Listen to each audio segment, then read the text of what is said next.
শুভ সকাল বন্ধুরা।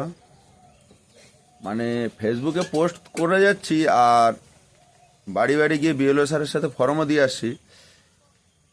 সকলকে বলছি যে এসআই নিয়ে আতঙ্কিত হবেন না, কিন্তু আতঙ্কিত কিছুটা আমাদের যে গ্রামের লোক, বুথ লেভেলের লোক তারা আছে। তার আতঙ্কিত হওয়ার কারণ হচ্ছে যে আমাদের পিন নম্বর হচ্ছে 743704 আর ভোটার হচ্ছে মনে হচ্ছে আমাদের বুথে যত সম্ভব 1026টা।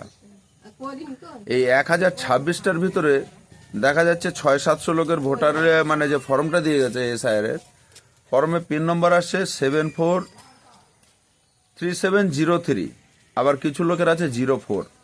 তা এটা নির্বাচন কমিশনার কিংবা কেন্দ্র সরকারের কোনো চাল যেগুলো 03 আছে তাদের তো অস্তিত্ব খুঁজে পাওয়া যাবে না, কারণ সেই ঠিকানায় গিয়ে যদি কখনো সঠিকভাবে ভেরিফিকেশন করে তাহলে আমাদের নামের এবং আমরা ছোট থেকে একসাথে যেসব মানুষের সাথে বড় হয়েছি, যারা আমাদের কোলেপিঠে মানুষ করেছে, 2002 সালে যাদের ভোটার লিস্টে নাম আছে, সেই সব ব্যক্তিগুলোরই যদি ওইভাবে ফর্ম এসে থাকে, তাদের তো অস্তিত্ব নেই সেই গ্রামে, তাদের অস্তিত্ব তো আমাদের গ্রামে। বিএলও স্যার বলছে ওসব কিছু না, আমি ফর্মটা ঠিক করে দেবো এবং আমি কমপ্লেন জানিয়েছি আমার সুপারভাইজারের কাছে।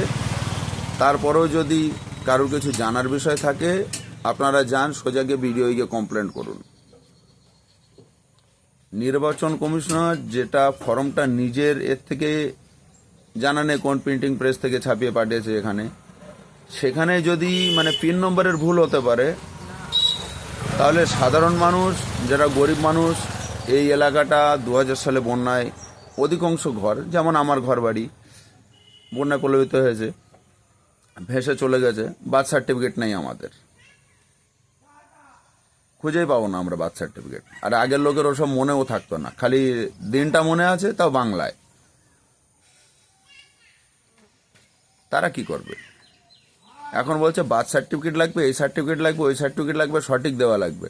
আরে নিজেরা ফর্ম ছাপাচ্ছে, সেখানেই পিন নম্বর ভুল, তাহলে গরিব মানুষ, মাঠে খাটা মানুষ, যারা আগের লোক ভাবে যে দুমুঠো খেতে পারলে যথেষ্ট, টালির ছাউনিতে বাস করে, তারা কোথা থেকে এনে দেবে ওসব? এই বিষয়ে যদি কোনো বন্ধুর কিছু জানা থাকে তো একটু জানিও কমেন্ট করে। আমারও জানার বিষয় আছে যে এই নিয়ে কত লোকের বাদ যেতে পারে খালি একটা পিন নম্বর ভুলের জন্য। সেটা ভুল আমাদের না, সেটা হচ্ছে যে প্রিন্টিং প্রেসে ফর্মটা ছাপালো সেই প্রিন্টিং প্রেসের। আর তার জন্য কত লোকের যে নাম বাদ যেতে পারে আশঙ্কায় অনেকে চিন্তিত, সেটা বলে বোঝানো যাবে না। যারা দীর্ঘদিন ধরে 2-4 পুরুষ ধরে একই গ্রামে বসবাস করে তারাই বেশি চিন্তিত।